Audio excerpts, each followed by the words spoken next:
Pozdravljeni v oddaji Ambienti. Danes si bomo ogledali prenovljeno stanovanje v bloku iz 60-ih let, vzorno restaurirano več kot 100 let staro vilo v Krškem in okolico večstanovanjske hiše, v kateri imajo lastniki pritličnih stanovanj možnost, da ob stanovanju uredijo vrt.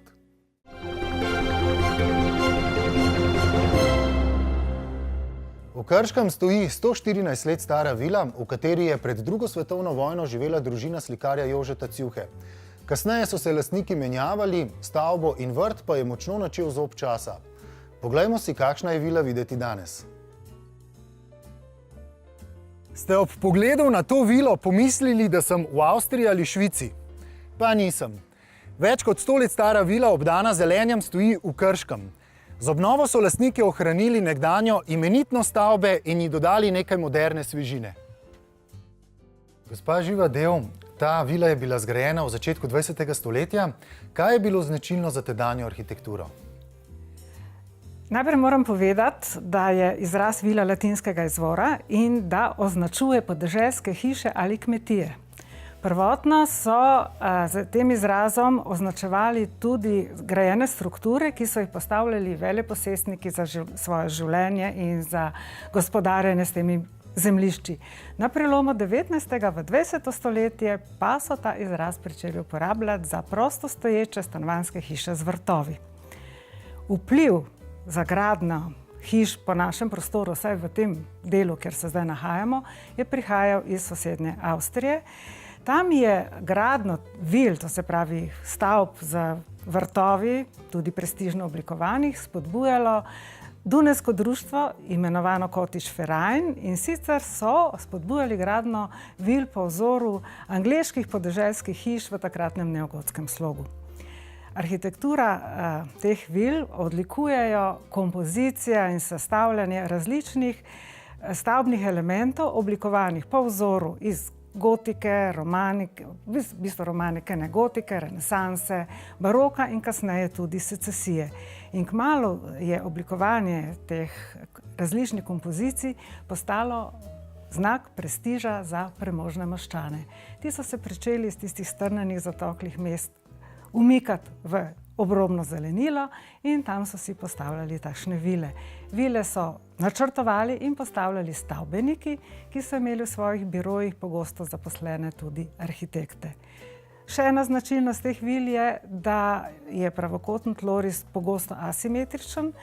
Vilam so dodani stolpiči, potem neke zrinjene terase in jasno, da ta razgibanost je potem se odraža tudi v razgibani strehi, s tem, da so strešine še vedno strme, ampak sestavljene iz več strešin.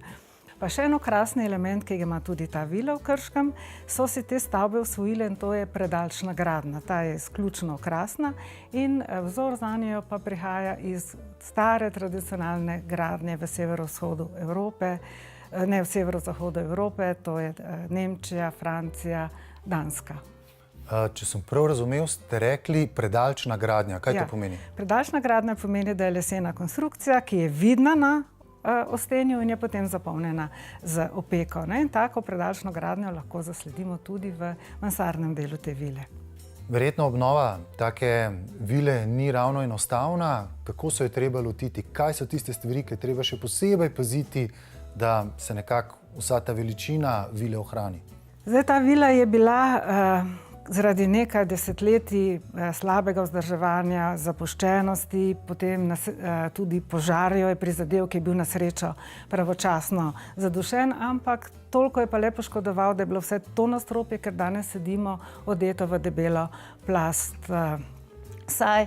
Prav tako so bili dotrajani in zlizani tlaki, poškodovano je bilo stavbno pohištvo, poškodovana je bila tudi streha, poškodovano je bilo stenje.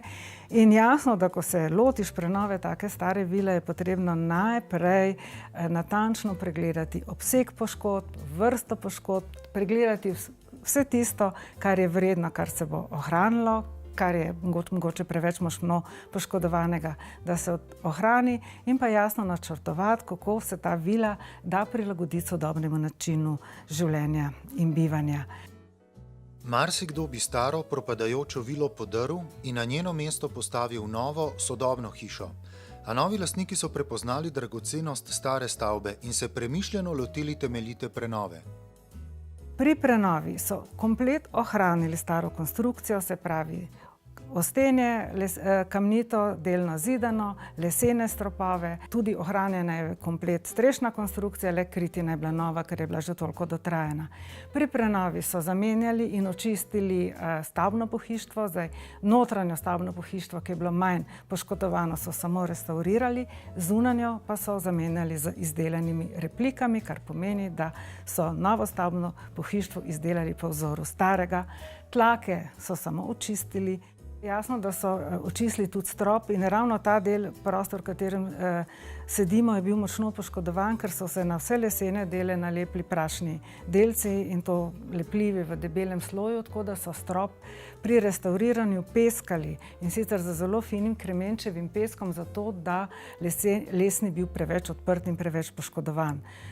Potem so potekala jasno z restauracijo in novimi elementi vsega tega dela, je potekala zamenjava vseh inštalacij, elektrika, voda, vse to je bilo dotrajano, obnovili so peči, uvedli so jasno novo ogrevanje, novo elektriko, novo celotno komunalno infrastrukturo. Je razporeditev prostorov v hiši enaka kot pred 100 leti? Razporeditev je, uporabnost pa ni. Uporabnost se je jasno spreminjala z vsemi lastniki, ki so v tej vili bili, ker mislim, da jih je kar nekaj lastnikov živelo v tej stavbi. Je pa tako, da v pritličju so nekoč je živela služinčad, kuharca, vrtnar, v nadstropju, v tem delu, ker smo danes, to so bili elitni prostori, namenjeni v bistvu salonu, življenju meščanov, premožnih, srečevanju, druženju. Zraven tega prostora je bila jasno kuhinja, da so goste lahko primerno postregli in pa nek dodan salon za klepet ali pa preživljanje nekih uric po končani pogostitvi. Na vrhu so bile potem pa spalni prostori s kopalnicami. No, danes se je ta uporabnost zamenjala, v kleti so si uredili letno kuhinjo, ki danes igra tudi v bistvu vlogo glavne kuhinje, z jedilnico, ki se odpira na prekrasen vrt. V tem delu se z temu salonskemu življenju pridružujejo poslovni prostori, na vrhu je pa potem urejene so spalni prostori z velikimi današnjemu času primernimi sanitarijami. Sanacija zidov proti vlagi je trajala 3 mesece, prenova celotne stavbe, ki je stala 3-krat več kot propadajoča stara hiša, pa 2 leti. Današnji lastniki hišo ogrevajo s toplotno črpalko, kadar je zelo mrzlo tudi s plinom, v prehodnem obdobju pa zakurijo v lončenih pečeh. Posebno toplino v prostore izžarevajo slike akademskega slikarja Rajka Čubra. Te ponazarjajo brezčasno krajino in prizore iz življenja, ki jih je umetnik z edinstveno interpretacijo prelil na platno. V objektu je precej nove, sodobne opreme, ki pa nekako ne zasenči stare. To sodobno je oblikovano v svetlih tonih, izbrano v svetlih tonih, mislim, da zavestno, v gladkih linijah, tako da staro, masivno pohištvo v temnih barvah, rezbarsko okrašeno, ročno izdelano, pride pravzaprav do izraza. In ni samo nek akcent prostoru, ampak človek dobi občutek, da v tem prostoru prevladuje. Istočasno nam to staro pohištvo nas povezuje s preteklim časom, nam govori tudi o neki kulturi bivanja prvih lastnikov, o njihovem načinu življenja, o njihovem okusu in ta povezava s preteklostjo pa tako pravimo, da je nujno potrebna za visoko kakovost bivanja tudi danes. In mislim, da so tu lastniki to sodobno opremo, ki je kot postelj, miz, stolov, ki so potrebni zavestno izbrali prav tako v nekem lahkotnem stilu, gladkih linijah in v svetlih barvah. Izjema pa je mogoče pritličje, kjer so pa hoteli ohraniti ta dih starega in so tudi novo pohištvo opremili po vzoru starih kmečkih kuhinj, starih kmečkih jedilnic, kot so nekoč to vilo oblikovali z elementi po vzoru iz starih zgodovinskih časov. Pa so te stari pohištveni elementi, kot so teli tukaj za nama, so to originali ali so prinešeni od drugod? Ne, to so originalno pohištvo, ki je tukaj že v bistvu 110 in več let. Hiša je bila zgrajena čisto v začetku 20. stoletja, tako da to pohištvo dejansko kaže tudi svojo kakovost, da je kljub stalni uporabi še vedno lepo, še vedno kakovostno, izdelano iz masivnega lesa, kar pomeni, da je zdravo, nima nobenih strupov v sebi, ne oddaja nobenih lapov, ni nobenih iveric in tega, kar danes v sodobnem pohištvu je.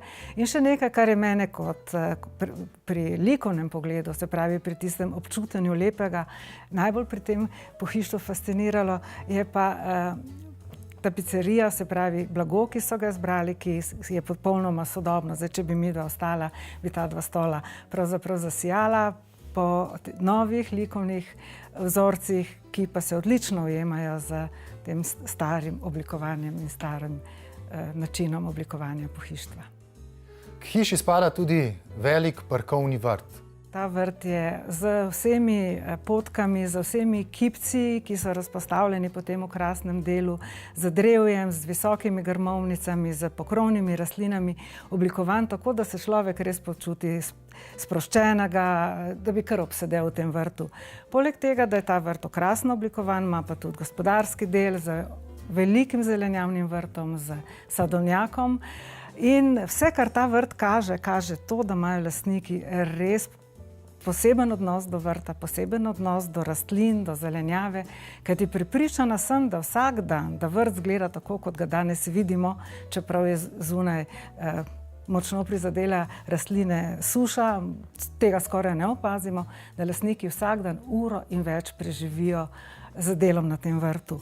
In kakšna težava oziroma kakšen velik del lastnega dela je v tako vrtnarjenje vključen, je mogoče zelo lepo povedal francoski arhitekt v 17. stoletju André Lenotre, ki je oblikoval ta znan Versajski vrt pred Versajsko palačo, pa tudi druge vrtove. On je nekje zapisal, da je velikokrat zavidal arhitektom, ki zidajo s kamna, ker njihovi umetniški izdelki so trajni, njegovi so pa zelo podvrženi časi in je rekel, če samo 3 mesece spomladi lenarim, ta vrt lahko propade in je že v jeseni preraščen z robidami in grmičevjem, takim plevelom. Tako da veste, da v tem vrtu, po katerem se danes prehajamo, ker so grmovnice urejene, je vloženo zelo veliko vsakodnevnega dela lastnikov.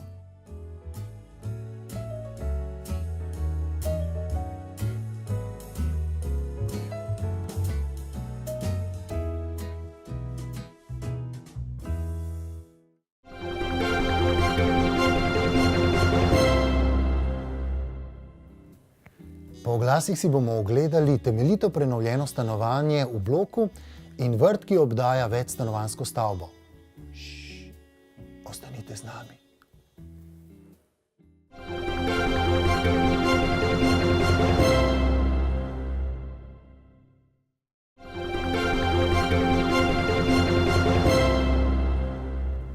V stavbi, ki jo v Ljubljani poznajo pod nenavadnim imenom Očerat, domuje strokovnjakinja za hortikulturo Bernarda Strgar-Šulc.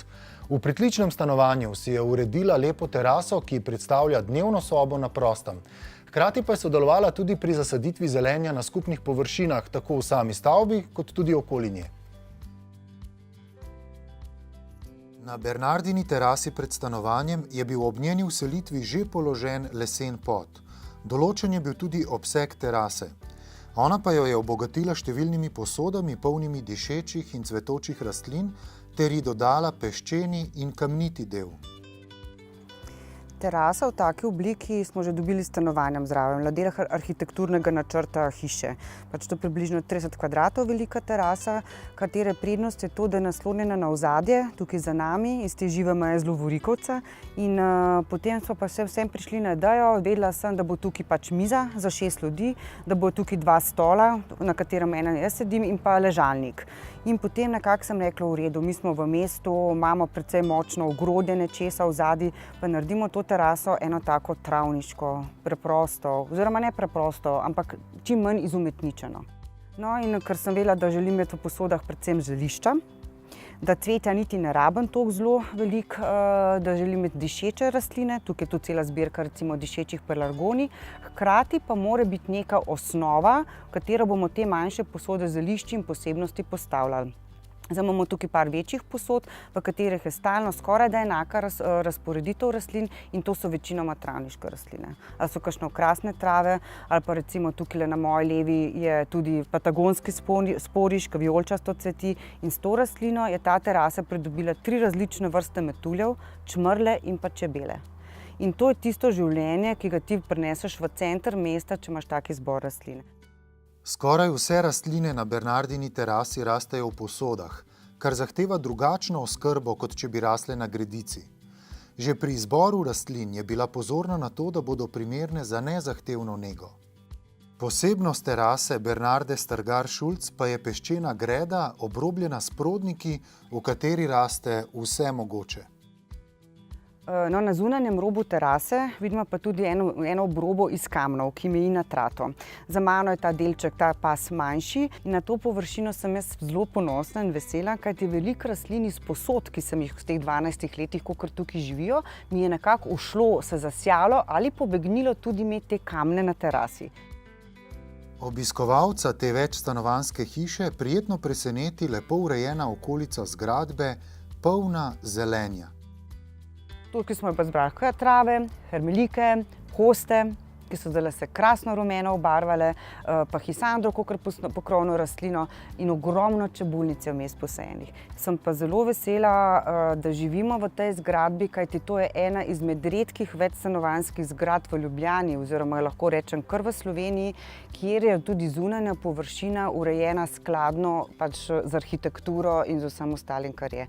Ker ponavadi je tako, da velikokrat se zgodi za zelenje niti investitor nima posluha ali na koncu zmanjka denarja ali karkoli. Tukaj smo imeli pa velik posluh pri samem investitorju in pa tudi potem tudi pri vodji projekta, ki je imel posluh za to, da je sledil načrtom, ki so bili pač že prej narejeni načrti zunanje okolice in tudi, da na samem začetku so bile posajena dokaj velika drevesa in po 12 letih pa prideš pol do tega, da vidiš te fantastične stebraste bukve, ki so na vhodu, da imamo to v bistvu to krasno živo mejo z lovorikovca, da so certidovke zdaj barvajo svoje liste, da imamo ambrovce, ki se bojo kmalu barvali v rdečo barvo, da so vse naše ograje obraščene z bršljanom ali trto, da imamo lep zelen prostor, v katerem se človek boljše počuti in je kakovost bivanja, vsakdanjega bivanja veliko večja, kakor če bi bila to pač nek prostor, pa samo stavba, pa brez kakršnikoli dreves. In pri tem se moramo še to zavedati, da v bistvu posebej pri drevesih, drevesa ti sadiš za obdobje čez 10-15 let ali celo za naslednjo generacijo. In če bomo v mestih nehali saditi drevesa okrog večstanovanjskih ali pa okrog katerekoli hiše ali pa na javnih površinah, bomo zelo osiromašili celoten prostor, kar se tiče našega bivanja.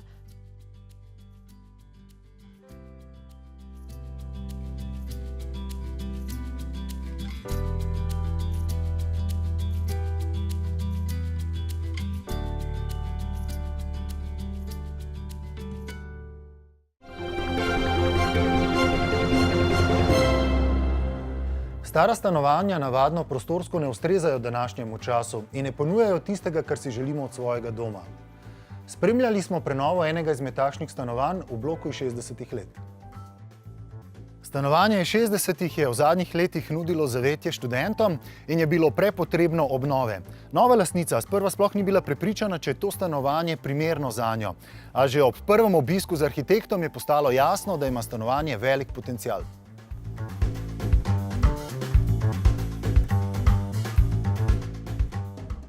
Gospod Jure, katere so bile tiste prvotne značilnosti stanovanja, s katerimi ste prepričali lastnico v velik potencial stanovanja? Ja, moram reči, da ko sva prvič si z lastnico prišla stanovanje pogledati, je bilo stanovanje v precej slabem stanju. Namreč bilo je staro cirka 40 let, nikoli obnovljeno, ampak dejansko tloris stanovanja in njegova pozicija prostorov v bloku je kazala na to, da ima velik potencial, čeprav ga mogoče lastnica na začetku ni prepoznala. Predvsem je bilo zanimivo to, da ima stanovanje orientacijo na vzhod in na zahod, na obeh stranih ima balkon, tako da je stanovanje daje neko posebno kvaliteto iz te strani. Prostori sami so bili pa seveda v tem starem stilu, majhni, veliko enih vrat, tako da niso bili primerni za sodobno bivanje. In kakšne so bile vaše konkretne arhitekturne rešitve pri zasnovi obnove? Najprej smo se mogli poglobiti, kaj v bistvu lastnica želi, kakšen je njen življenjski stil. In na podlagi tega smo seveda ugotovili, da bo treba kakšno steno podreti. Tako da najprej prva stvar, ki je bila ta, da smo združili dnevni prostor in kuhinjo. S tem smo pridobili en velik svetel prostor, ki je ustrezen sodobnemu bivanju. Na drugi strani smo pa potem razmišljali tudi, kako lahko povečamo kopalnico, kako lahko povečamo spalnico in smo te rešitve tudi potem uresničili s tem, da smo povezali WC s kopalnico naprimer, in da smo v spalnici potem našli rešitev, kako vstaviti omaro, da obenem ne bo kazila oziroma ovirala prehoda med dnevnim prostorom in spalnico. V bistvu največja sprememba se je zgodila v dnevnem prostoru, tako kot sem omenil, smo kuhinjo in dnevni prostor povezali s tem, da smo vmesno steno, ki je bila predelna, podrli. Na ta način smo dobili en velik prostor, ki zdaj krasno funkcionira, je svetel.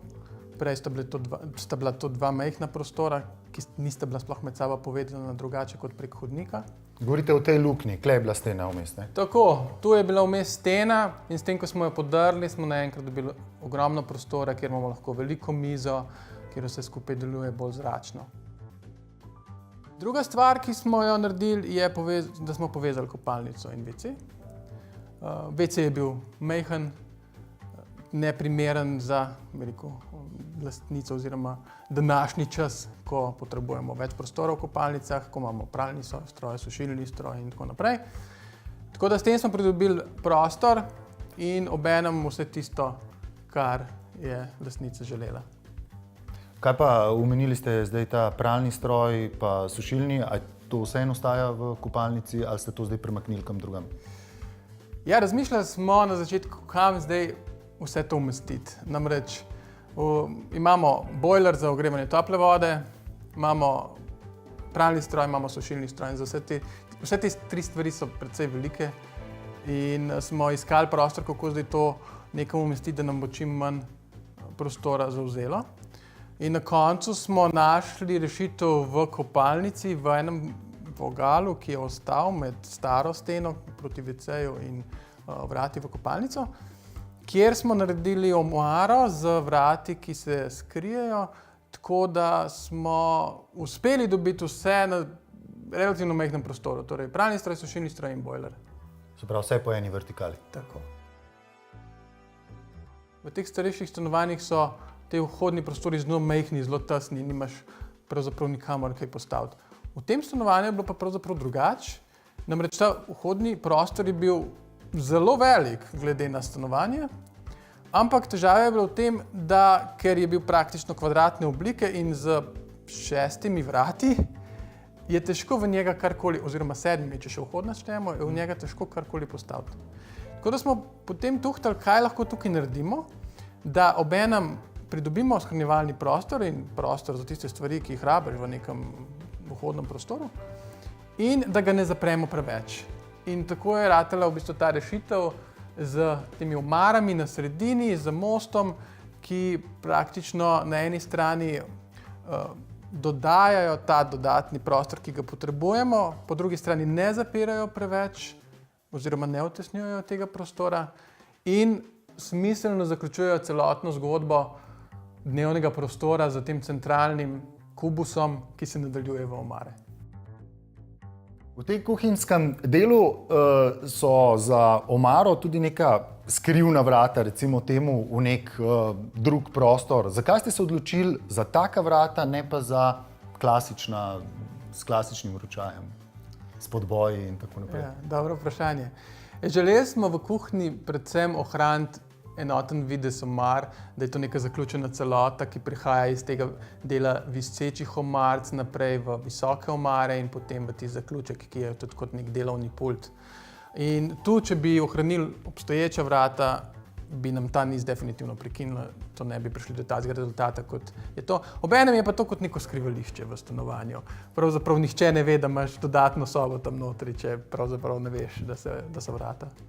Ta soba je namenjena kot študijska soba, se pravi, ima notri pisalno mizo in pa mogoče je zanimivo to, da smo s tem, ko smo vrata prestavili v kuhinjo, pridobili prostor, ker vrata se več ne odpirajo not v sobo, ampak imamo celotno steno prosto za omaro. To omaro smo pa kot zanimivost kombinirali, del je tipske in vmesni del mizarsko narejen, tako da vse skupaj izgleda kot po meri, tudi ročaji so narejeni naknadno po meri in smo v bistvu združili v eno zelo ugodno varianto celotno omaro, da izgleda, kot da je vse skupaj po meri bilo narejeno. Povejte mi, kako dolgo ste potrebovali za vso to obnovo? Obnova sama je trajala 3 mesece, medtem ko samo načrtovanje, projekt je pa trajal, mislim, da dobrih 6 mesecev. Pa ste obnavljali tudi inštalacije ali je to vse ostalo tako, kot je bilo? Ne, stanovanje je bilo kompletno obnovljeno. To pomeni tako elektro kot vodovodne inštalacije, tlaki, stene. Tako da pravzaprav je to novo stanovanje praktično v recimo starejšem bloku. Zdaj pa še ključno vprašanje, kakšen strošek je to za nekega investitorja, za koliko veliko stanovanje? Tu gre za 75 kvadratnih metrov. Sama investicija je bila pa skupaj cirka 65.000 evrov, od tega je okrog 35.000 evrov bilo za gradbeno-obrtniška dela, ostalo je pa pohištvo, oprema, svetila, tehnika in tako naprej.